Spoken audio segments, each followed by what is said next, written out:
takdang pa. Ito mga kachika, alam nyo yung sagot na yan ni Kimi, ginanahan ako dyan for some reason, na-excite ako dyan kasi parang inamin ni Kimi na meron talaga tayong aabangan. Gets nyo? Nung sinabi ni Kimi na sa takdang panahon, parang inamin na rin ni Kimi na talagang meron, sure na meron, guaranteed meron, pero hindi pa sa ngayon dahil sa takdang panahon.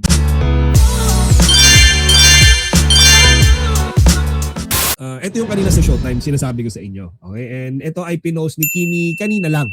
Okay? Ang ganda nga nung attorney Kimi dyan eh. Yung papanalo sa kanya dyan, yung boots niya.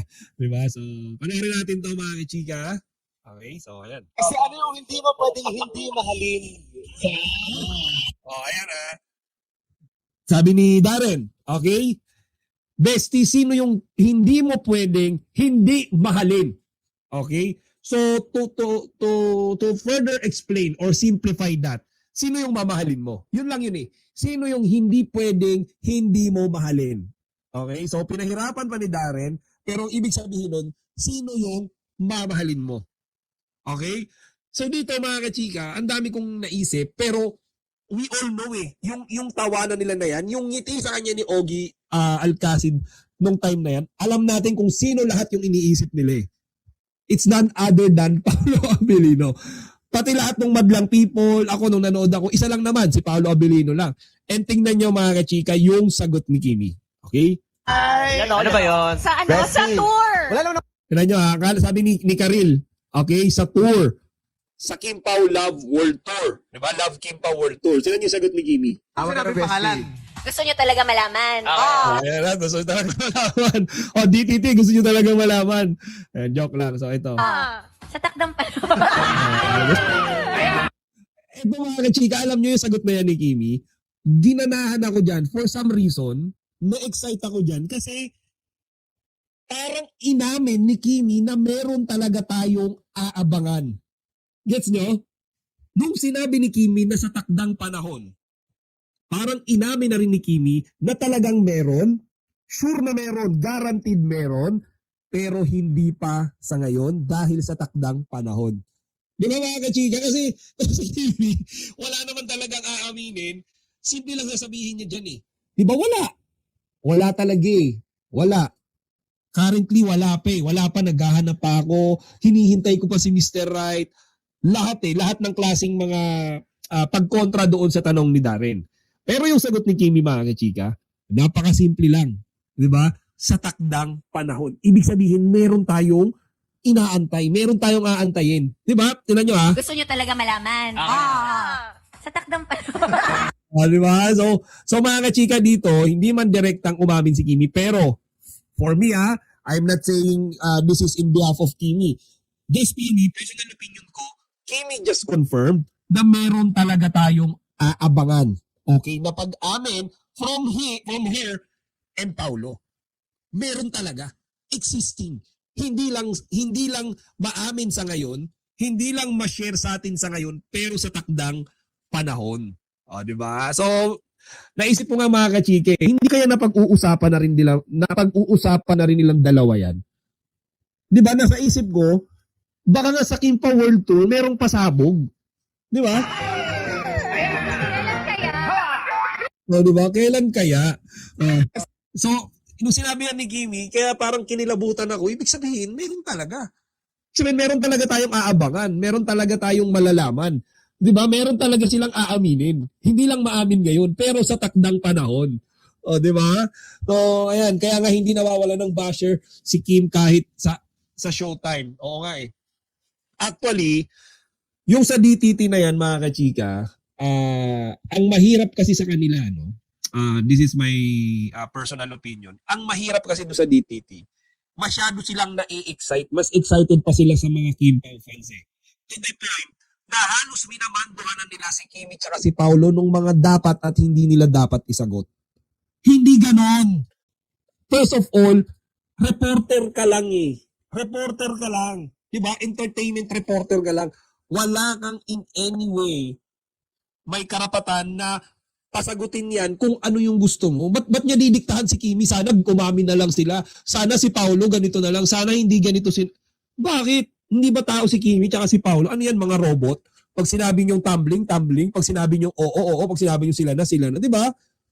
Kaya nga yung kahapon, pinanood ko nga ulit yun after nung vlog natin. Parang feeling entitled sila na mabigyan ng magagandang sagot or nakakakilig na sagot. Kahit in fact wala naman talaga silang itinanong na, alam niyo yun, nakakatulong para sa Kim Pao Love Team. Di ba? Wala naman talaga. Yung mga tanong nila, ano lang, di ba? Puro pansarili lang nila yun eh. Puro personal lang nila yun eh. Parang gusto kong malaman personally kung tama ba yung hinala ko. Gusto kong malaman personally kung si Paolo ba kagaya ni Eko. Gusto kong malaman personally kung si Kimi ba iaamin ng sarili niya. Magagalit ba si Kimi kapag hindi inamin ni Paolo? Yung mga ganun, di ba bakit puro negative? Hindi na lang sila magpasalamat na sinagot sila ng maayos ni Paolo with respect and alam niyo yun, professionalism. Okay, so ayan. Sabi ni Madam Yoli Dawon, ayan, actions speak louder than words. Basta surely Kim and Pao pa rin. Tama. 'Di ba? Kaya nakakatuwa ako, mababaw lang kaligayahan ko itong mga simple deeds ni Kimi, mga simple paramdam niya. Masaya na ako diyan. Hindi na ako magde-demand pa kung ano ibinigay. Di thank you, 'di ba?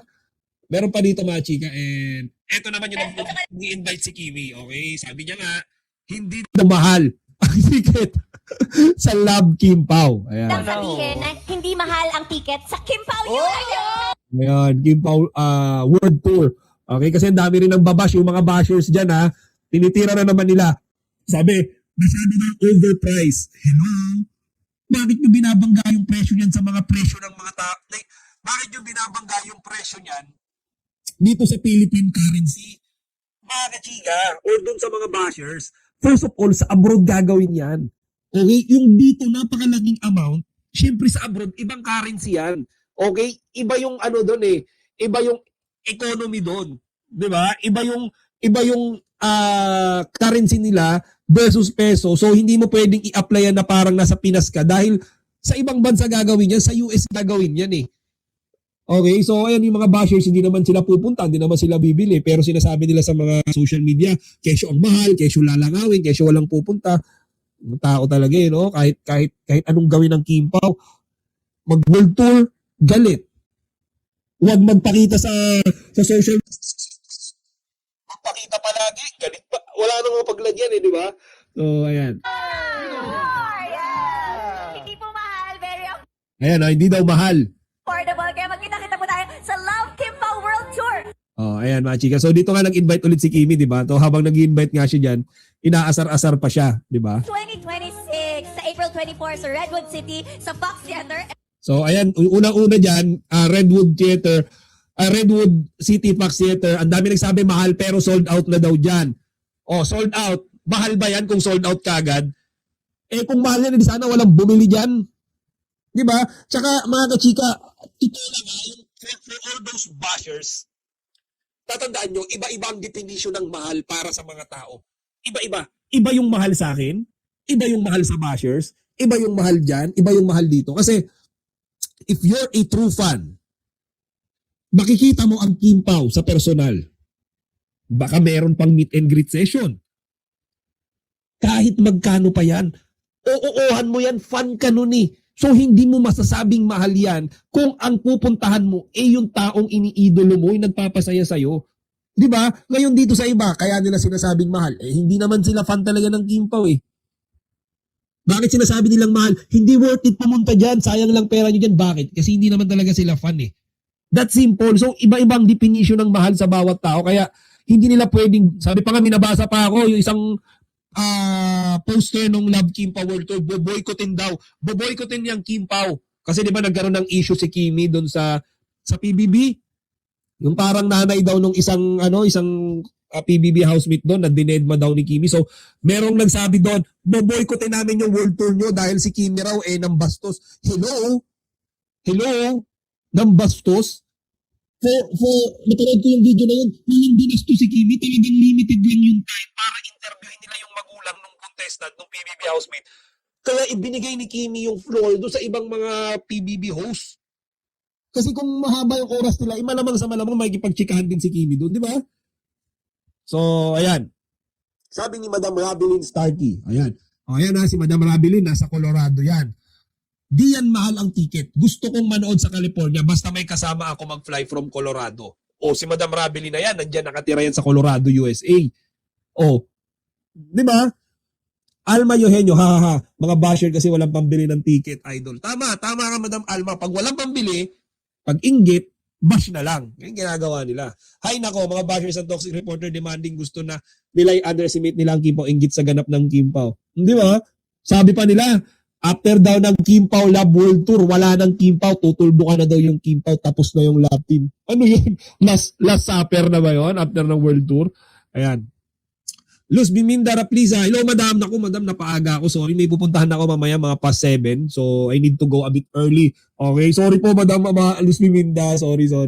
Jeneline Alguno, gusto ko ang DTT noon pero nung binash lang Kim Pao, nag-unsubscribe na ako. Ako din. Ayan, so... Madam Cheerful Dumplings. Hello, Chika Patrol. Good evening. Good evening din po sa'yo. Celestine Amore. Good evening. Madam, sorry napaaga tayo. Elena Hernandez. Good afternoon, Chika Patrol. Good afternoon din po dyan, Madam Elena. Ayan. Queen Catherine. Ako na late si Queen Catherine. Ay, hindi late si Queen Catherine. Tama lang, napaaga lang tayo. Hello, Chika Patrol. At sa lahat ng Kim Pao Ladya, nag-heart ulit siya. Minda Ariola. Why say overpriced? Hindi naman sila magbabayad. Para nga ni sa Canadians at Americans.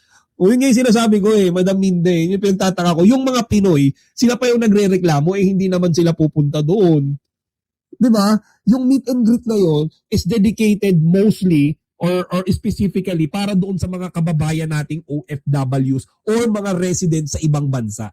Yun yung Kim Pao World Tour. Bakit? Kasi madalas na nating nakikita sila Kimi tsaka si Paolo sa Pinas Di ba? Mga event nila, out of town event nila, ang laki ng chances na yung mga Pinoy makita sina Kimi at si Paolo. However, yung mga nasa labas, like the OFWs and the residents of Filipino residents na nakatira sa ibang bansa, very slim yung chance na makita nila ang Kim Pao dahil malayo sila So, binigyan ng opportunity ng management, okay, yung ibang mga kababayan nating Pinoy na makita ang Kim Pao. And yun yung primary reason ng Kim Pao World Tour. Kaya wag masyadong entitled yung mga basher dito na kala mo sila yung magre-reklamo Hindi naman sila pupunta, di ba? So, ayan. Kitty Bells. Ayan. Color violet na mga bashers. Alam ni Sir EJ, yung malaking pasabog daw ang Kim Pao. Di daw pwede i-announce. Okay? So, ayan nga mga kachika, yung sinasabi ni Madam kanina. Irene Miguel CAC. May nagsabi pa na una daw magbaba ng World Tour. May nagsabi pa na una daw magbaba ng World Tour bago sila. O ano? Ito, Zamsha Vol. Hello, kachika sa pinakaabot ako sa Live Kim Pao Forever watching from Sweden. Hello, Madam Zamsha. Layo niyan, Sweden. Ayan. Emily Mendoza, morning dito sa amin sa Toronto. Good evening dyan sa Pinas. Oh, ayan. Good evening, Madam Emily dyan sa Toronto. Shoutout sa inyong lahat dyan. Teresa Borca, bashers, wag na panoorin. Hindi sila kawalan. Ayun. So, mga inggit kasi mga bashers natin. Walang mahal sa amin Kim Pao, di ba? Sabi nga ni Sir EJ kita sa World Tour, baka dito sa Pinas naman. O, di ba? Yun yung sinasabi ko Ang akin doon, ay, by the way mga kachika, yung napanood nyo bang mga comment ni Sir Eric Jan Salot, yan ba yung live niya? Hindi ko kasi napanood yung live niya Yan ba yung sa live niya? Madam Irene Miguel CAC? Hindi ko sure kasi baka yan yung sa live niya, hindi ko napanood. Ayan, hindi ko napanood yung live niya. Sorry. Ayan, ilagay nyo na lang dito yung napanood tsaka napakinggan nyo para isi-share ko sa lahat nung hindi nakapanood. Okay? So, ayan. Ayun, may live siya kanina. Kaya pala. So, tingnan nyo mga kachika. Ito yung magandang entertainment journalist, si Sir Eric Jan Salot. Di ba? No bashing. Talagang totoo lang kasi meron siyang alam. Di ba? Di yung kagaya nung iba, wala nang alam, sisiraan pa si Kimi tsaka si Paolo. Enjoy the early bird price until March 15 for more.com. Kita-kits naman tayo sa April 26, Anaheim. 26 sa Anaheim. Pao, see you sa US and Canada. Grabe no, US, Canada, inuna kagad nila. Good luck, Kimi. Okay ba lang tayo? Pati yung mga kasama niya. I-invite lahat si Kimi.